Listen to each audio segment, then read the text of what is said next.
ebale ya Congo ejali lopangota kashi ejali sezela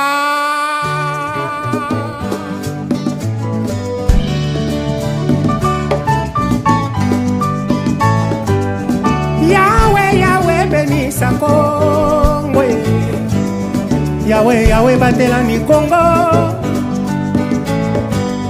Yahweh Yahweh benisa Congo Yahweh Yahweh batela ni Congo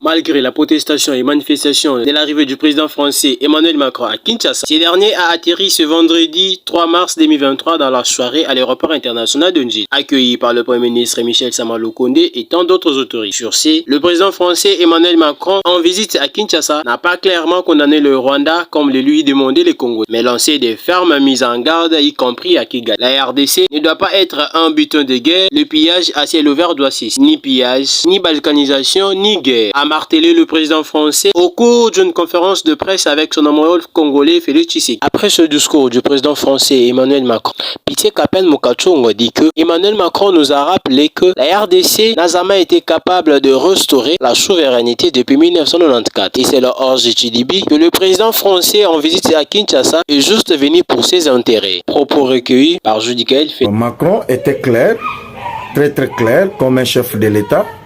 Un chef de l'État qui cherche ses intérêts. Macron nous a parlé que nous puissions nous prendre en charge. Macron nous a rappelé depuis 1994 l'entrée massive de réfugiés rwandais au niveau de la RDC. Les Congolais, on ne s'est pas organisé, on ne s'est pas préparé pour les recevoir. Mais Macron nous a dit qu'il y a encore du temps que nous puissions les faire. Rien de spécial. Nous, les Congolais, on n'a rien bénéficié. Mais Macron, quand même, a bénéficié. Mais nous sommes capables de changer la donne. Ce que M. Macron a bénéficié, on peut le changer, que ça puisse nous être utile.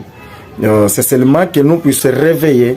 Donc on doit se réveiller parce que les Congolais, comme dit le président Kapen Deli Kanimbo, on doit chercher l'indépendance totale. Les Congolais doivent cesser de se plaindre par-ci par-là, comme fait M. Félix Tshilombo, en train de se plaindre par-ci par-là que Rwanda nous attaque, Rwanda par-ci par-là. Non, non. Nous devons nous prendre en charge, nous devons montrer en face du monde que la RDC, c'est une puissance aussi. Donc même en miniature, nous pouvons le faire. Donc on doit oublier de se plaindre tout le temps. Allons dans le pragmatique, allons dans la force, force à force, parce que on a essayé de faire la diplomatie, mais la diplomatie n'a pas payé. La diplomatie n'a pas payé jusqu'à maintenant. Allons maintenant par force à force. Le président français ayaki plus na Congo pour na intérêt Italie ya mboka na bango France et ba problème au Italie surtout pour la sécurité ya mboka na biso lui il était réticent pour nous relever directement que Rwanda zali ko agresser biso derrière ba force M23 malgré ba rapport nyonso oyo bango bazalango à niveau international. Le président français a d'ailleurs poussé le gouvernement congolais va continuer à négocier na terroriste 1-23 par rapport à l'accord qui signé na Nairobi et na Rwanda. Oyo parfois RDC a réticent il y a ko réaliser parce que ko mettre en application ils allaient ko intégrer la force oyo tozobenga ba terroriste en 23 na kati ya force na biso ya FARDC. Or tozo déplorer déjà ba problème ya infiltration makasi na kati ya mboka oyo tozali kolela air nyonso et kobakisa lisusu ba terroriste en 23 ezali koluka kobakisa toujours infiltré na kati ya mboka na biso et c'est ce que nous déplorons tout le temps.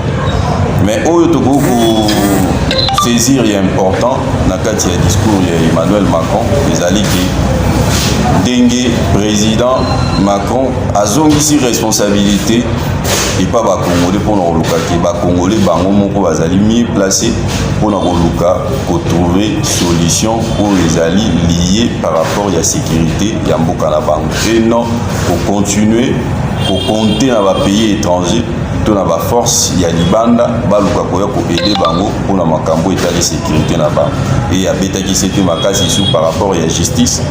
Donc alobi mboka o justice eza malamu te toyebaki tranquillité pe kimia et ozalate et biso mo tozomona comment justice ya mboka na biso eza ko évoluer et tozomona biso nyonso makambo ezali koleka surtout na ba problème eza lié par exemple ya ba détournement ya makambo nyonso wana. Tout ce qui se passe là, il y a besoin de permettre de surtout mboka na biso eza développer et na se rappeler lisusu na discours moko président de l'Assemblée nationale à Salaki na niveau ya plénière pour nous il y a des gens oyo bazo contribuer na ba guerre wana ya est baza na kati ya gouvernement na biso bazali na kati ya assemblée nationale na biso mais totika koyeba te baton baza comme il y a l'obaki on ça veut dire qu'il y a yebi bato bazo contribuer na insécurité ya mboka mais comment tango lobami et betami kara c'est comme si rien n'était. Donc pour saisir les alliés que toyeba que responsabilité pour na retrouver sécurité intégrale ya mboka na biso ezoko se reposer na l'épaule ya biso mo ba Congolais. Donc pour continuer te ya koluka hôtel ba pays ya bapaya pour na koluka kopesa biso sécurité oyo biso moko tokozala ba bénéficiaire na. Notons que ce dernier venait de déplorer l'agression injuste et barbare dont son pays estime être victime. La RDC accuse le Rwanda de soutenir la rébellion du M23 qui s'en empare depuis 2022 de vaste dans des territoires de la province du Nord Kivu, région riche en minerais. Les experts de l'ONU ont corroboré ce soutien et plusieurs chanceliers occidentaux l'ont dénoncé, bien que Kigali s'en défende. Emmanuel Macron n'a pas annoncé de sanctions, mais il a appelé chacun à prendre ses responsabilités, y compris le Rwanda. Et balé à Congo, et jali lopangota, caché jalisseuse là.